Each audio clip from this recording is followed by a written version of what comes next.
The Committee on Foreign Affairs Subcommittee on Africa will come to order. The purpose of this hearing is to examine China's strategic aims in Africa and how the U.S. can provide a positive set of alternative options that advance interests of Africans and Americans alike. I now recognize myself for an opening statement. Deputy Assistant Secretary Amy Holdman, Deputy Assistant Secretary Rick Waters, and Deputy Assistant Administrator Janine Davis. It is my pleasure to welcome you before the Subcommittee on Africa for this hearing that follows the full committee hearing on the Chinese Communist Party that took place on February 28th.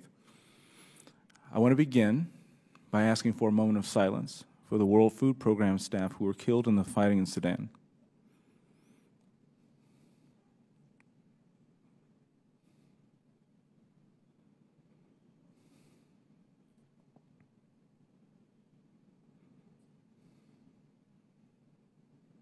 Thank you. But we can do much more than moments of silence, and we intend to. Civilians must be protected, and I reiterate the call for humanitarian ceasefire. The renewed conflict serves as a stark reminder that this administration has a responsibility to take tangible action to address terrorism and threats to peace that can metastasize and spread to our shores. As China seeks to define a future for Africa in its authoritarian image, the United States must stand for principles of freedom and the rule of law.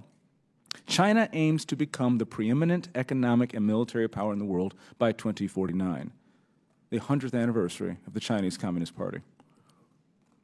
But thanks to America's decades of foreign policy failures, they're ahead of schedule, I fear. President George W. Bush started 2 wars, one of which violated territorial sovereignty, both of which lasted 2 decades. President Obama was the deportations and drone king. President Trump's shithole countries comment caused unnecessary tension. And now Joe Biden has defined his administration with a finger-wagging foreign policy that's made a mockery of the United States on the world stage. It is the role of Congress to hold the administration accountable, each administration, to the American people. But in the 118th Congress, it is my role to start with the Biden administration. We must ask the hard questions that will lead us to more friends, stronger alliances, and mutually beneficial future. The 21st century has been characterized by foreign policy blunders that China has capitalized on, and we cannot mend the errors of the past. But we can use our influence as a legislative body to hold the current administration accountable. This hearing serves to consider how Africa views China, and how to effectively employ soft power, like U.S. technology and foreign direct investment to win over key partners. There are fundamental human rights, corruption, and predatory elements that plague the continent. These are real and substantive issues that we need to deal with.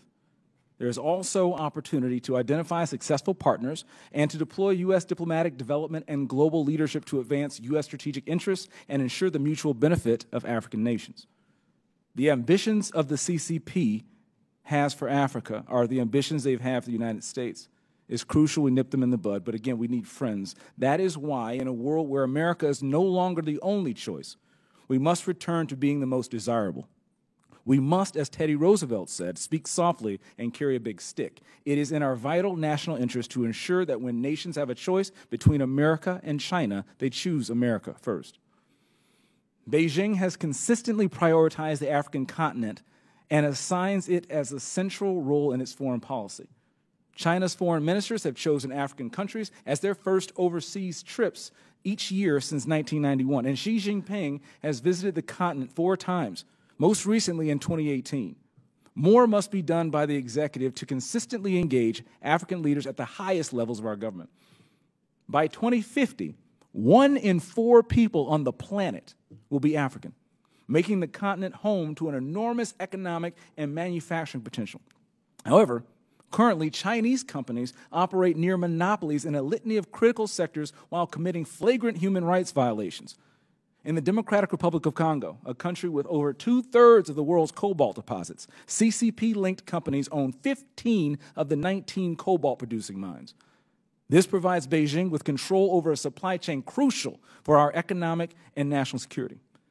ensuring that Chinese companies do not monopolize these markets, and encouraging and incentivize two-way U.S. trade and investment with Africa is a key priority of mine. Too often in my conversations with our African partners, I'm told they have had no choice but to accept Chinese bids for contracts and concessions because there was no viable American option.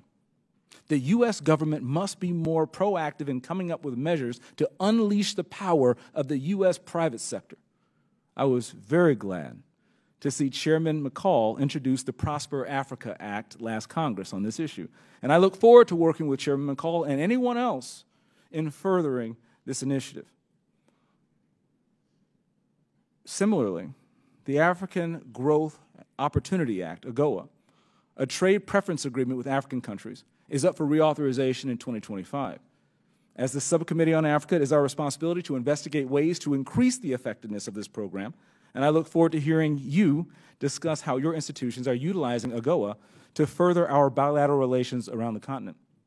As our African partners move away from Western colonialism, they must know that they have our full support as partners. It is essential that we aid their self-sufficiency and trade efforts. Chinese military activity in Africa has increased significantly in the last decade. In addition to serving as the largest troop provider to peacekeeping operations in Africa, China employs thousands of security contractors on the continent. In 2017, the PRC opened its first overseas military base in Djibouti, about 7 kilometers from the U.S. base in Camp Lemonnier. I'm concerned about the potential of a second Chinese base in Africa, especially on the Atlantic coast. In February, the PLA Navy conducted exercises with the South African and Russian navies along with South Africa's East Coast, and I introduced a resolution condemning these exercises and expressing my concern over the growing South Africa-PRC relationship. Ultimately, influence in Africa begins with setting a better example at home. Both on our shores and abroad, we must cooperate where we can and compete where we must. Furthermore, I'm incredibly worried about the CCP's effort to export its authoritarian governance model throughout the African continent. The success of this decades-long strategy can be seen with the votes of African countries in international organizations, which increasingly follow Beijing's direction.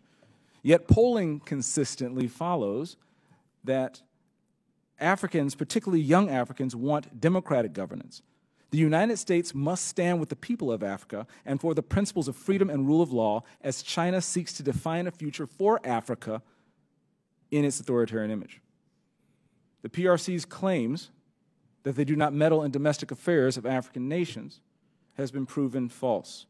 The CCP targets like-minded autocratic regimes and has funded numerous political training schools throughout the continent. Reports indicate that there are Chinese overseas police stations in nearly a dozen African countries. These buildings serve as regional hubs for the CCP's United Front Department, which uses coercive tactics to silence dissent against the CCP. For far too long, the United States has been complicit in these human rights abuses. We're even enabling them by leaning on the Chinese Communist Party-controlled mining in Africa. We will never atone for the sins of slavery, but a step in the right direction is purging our supply chains of slave labor, particularly in critical mineral mining and electric vehicle manufacturing. That starts by reshoring the minerals most essential to our national defense and our economy. A Green New Deal agenda built on the backs of black lives is worse than virtue signaling. It's evil. In closing, the United States must be a reliable and valued partner to many on the African continent, but more must be done to counter China's decades-long attempt to export its authoritarian government's model to the continent. Turning the tide of decades of failed foreign policies with each administration in the 21st century is not going to be an easy task. But as JFK said, this will not be finished in the first 100 days. But today marks the 101st of a Republican leadership in Congress. It's a new era. So, let us begin. The chair now recognizes the ranking member, the gentle lady from California, Ms. Jacobs, for any statement she may have. Well, thank you, Mr. Chairman.